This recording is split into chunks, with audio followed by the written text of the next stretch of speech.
মাত্র 2 মিনিটে নুডলস ছাড়াই নুডলস রান্না করেছি। মেয়ে আমার খেয়ে বলে, আম্মু এখন থেকে আর বাজারে কেনা নুডলস খাবো না, এইভাবেই রান্না করে দিবে সব সময়। এতই ভালো লেগেছে তার কাছে। ছোট মানুষ কখন যে কি খেতে চায় তার কোনো হিসাব নেই। হঠাৎ করেই বলে উঠেছে আমি এখন নুডলস খাবো।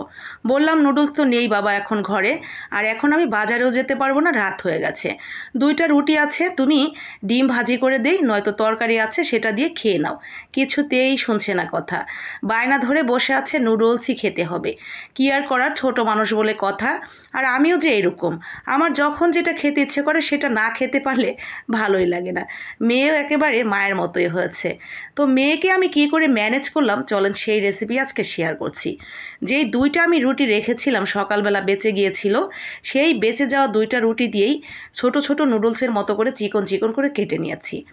এখন তেলের উপরে দিয়ে দিয়েছি একটু রসুন কুচি, সাথে একটু পেঁয়াজ, তার সাথে কাঁচামরিচ। খুব ভালো করে একটু ফ্লেভারটা যখন ছড়িয়ে আসবে তখন এখানে দিয়ে দিব একটা ডিম। তবে আমি পেঁয়াজটা সামান্য একটু ভাজা ভাজা করে নিচ্ছি। এখন একটা ডিম দিয়ে দিচ্ছি, তারপরে ডিমটাকে সুন্দর করে ভেঙে নিতে হবে। বাচ্চার মায়েদের যে কত কী করতে হয় বাচ্চাদের ম্যানেজ করার জন্য, তার উপর আবার আমার 3টা বাচ্চা।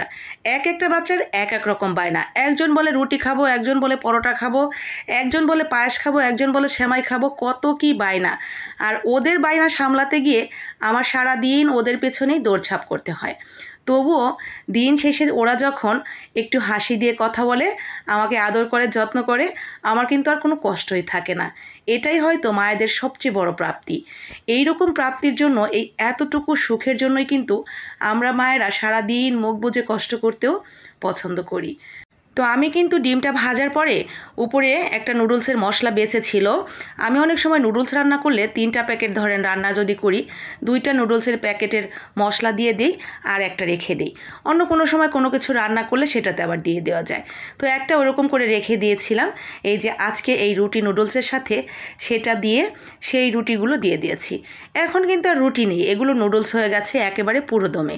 তো একটু সামান্য ভেজে নিয়েছি আর একটা টমেটো দিয়ে দিয়েছি। ব্যাস, লবণ হয়েছে কিনা দেখে নামিয়ে নিয়েছি। মাশাআল্লাহ, দেখতে এত সুন্দর এবং লোভনীয় লাগছিল। আমার মেয়ে তো দেখা মাত্রই ভীষণ ভীষণ খুশি হয়ে গিয়েছিল আর একেবারে হামলে পড়ে খেয়ে নিয়েছে। এত মজা লেগেছে ওর কাছে, খাওয়ার পরই বায়না ধরেছে, আম্মু বাজার থেকে আর কখনো নুডলস কিনে আনবা না, এইভাবেই রুটি দিয়ে নুডলস বানিয়ে দিবা। তো আপনার বাসাও যদি এরকম পুচকো পাচকো থেকে থাকে, তাদের বায়নাক্কা সামলাতে কিন্তু এইভাবে রুটির তৈরি নুডলস বানিয়ে দিতে পারেন। খেতে ভীষণ ভালো হয়, সেই সাথে অনেকটা হেলদিও বটে। আর বড়দের মুখে এটা অসম্ভব ভালো লাগবে, একদিন ট্রাই করে দেখতে পারেন। আসসালামু আলাইকুম।